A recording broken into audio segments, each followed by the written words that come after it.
kasih Anda masih bersama kami. Bagi Anda yang baru saja bergabung, kami hadirkan kembali 3 berita utama hari ini. Satu orang warga kota Cirebon yang terkonfirmasi menderita cacar monyet diisolasi di RSUD Gunung Jati Cirebon. Harga kedelai impor naik 30%, omset penjualan dari distributor kedelai di Sumedang mengalami penurunan.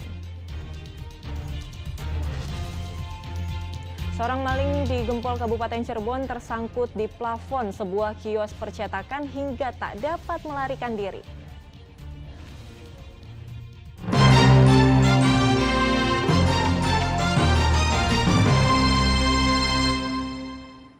Harga kacang kedelai di Sumedang mengalami kenaikan yang signifikan dari harga normal, yakni Rp10.000 menjadi Rp13.000 per kilogramnya. Tingginya harga kedelai itu berdampak pada penurunan omset penjualan di distributor.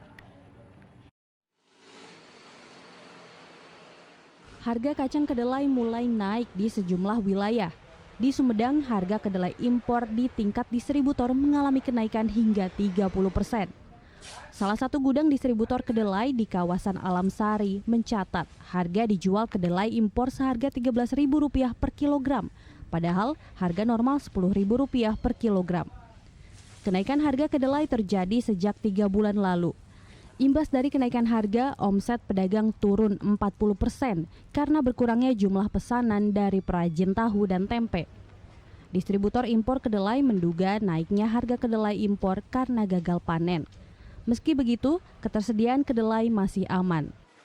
Disebut langka masih lumayan suplainya, cuman emang kenaikan harganya agak lumayan juga. Tingginya harga ini pengaruh dari apa sih?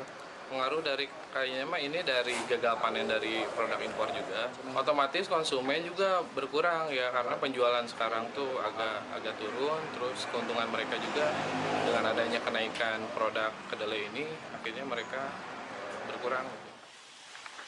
Pemerintah harus segera menyikapi kenaikan harga impor kedelai agar tidak berimbas pada perajin tahu dan tempe. Selain itu, pemerintah juga harus mendorong produksi kedelai lokal, baik dari sisi kuantitas dan kualitas. Agun Gunawan melaporkan dari Sumedang. Sementara harga cabai masih bertengger di angka Rp100.000 per kilogram di Majalengka. Mahalnya harga cabai juga dirasakan warga Tasikmalaya.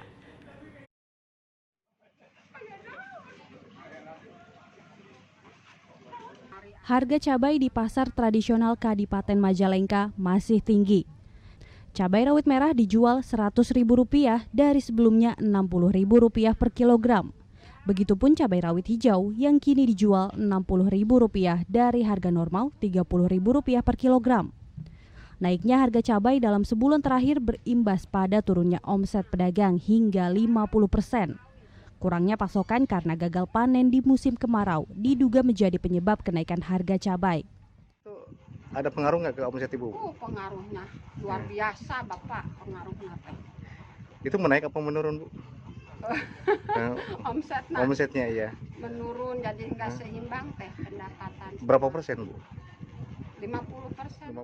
Tak hanya harga cabai, harga daging sapi dan telur ayam juga naik. Harga daging sapi dijual Rp140.000 dari Rp120.000 per kilogram. Lalu harga telur ayam kini dijual Rp28.000 dari sebelumnya Rp23.000 per kilogram. Kenaikan harga telur terjadi sepekan terakhir. Itu kenaikan harga sudah terjadi berapa hari, Bu? Berapa minggu, Bu? 4 hari. 4 hari. Itu faktor apa, Bu? Faktor bansos. Oh, bansos, bantuan. Emang sudah pada cair, pada turun? Gimana bantuannya? Ya.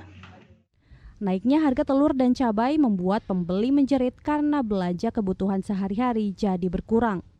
Tentu keberatan ya kalau untuk kita sebagai pembeli, karena untuk daya beli masyarakat juga pasti berkurang. Berkurang. Yang tadinya biasanya belanja 1 kilo jadi dikurangi. Iya, jadi dikurangi karena kan mahal ya sekarang kebutuhan pokoknya. Di Tasikmalaya, harga cabai juga tergolong tinggi. Rawit merah dijual Rp90.000 per kilogram. Lalu harga cabai hijau di angka Rp80.000 per kilogram. Dampak mahalnya harga cabai membuat pedagang tidak berani menyediakan stok cabai dalam jumlah banyak. Apalagi akhir-akhir ini konsumen kerap mengurangi belanja kebutuhan dari 1 kg kini hanya 1/4 kilogram.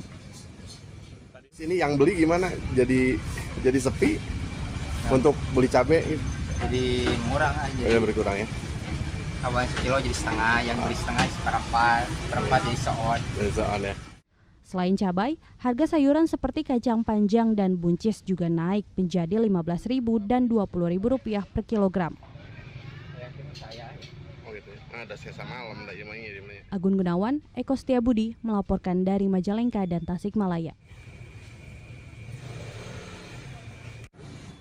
Dalam kunjungan kerjanya, Presiden Joko Widodo berjanji akan memberikan mobil dan motor listrik untuk SMK Negeri 1 Purwakarta. Di waktu bersamaan, Presiden juga membagikan bantuan sosial berupa beras dan membagikan sepeda. Presiden Joko Widodo mengunjungi SMK Negeri 1 Purwakarta pada Kamis lalu. Jokowi melihat para siswa yang sedang praktikum di ruang praktik mesin dan otomotif.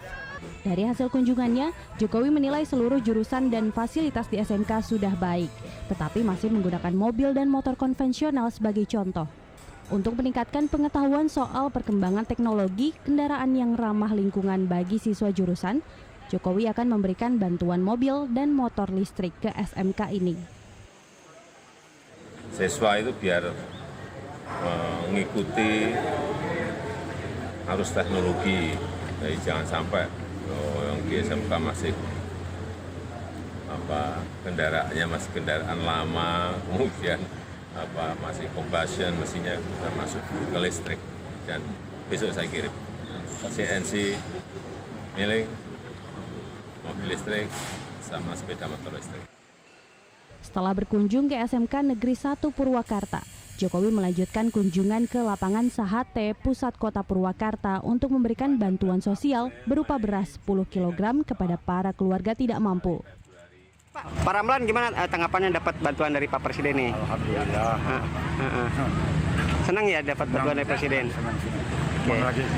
Di tempat yang sama, Jokowi juga membagikan sepeda kepada warga yang bisa menjawab kuis dengan benar.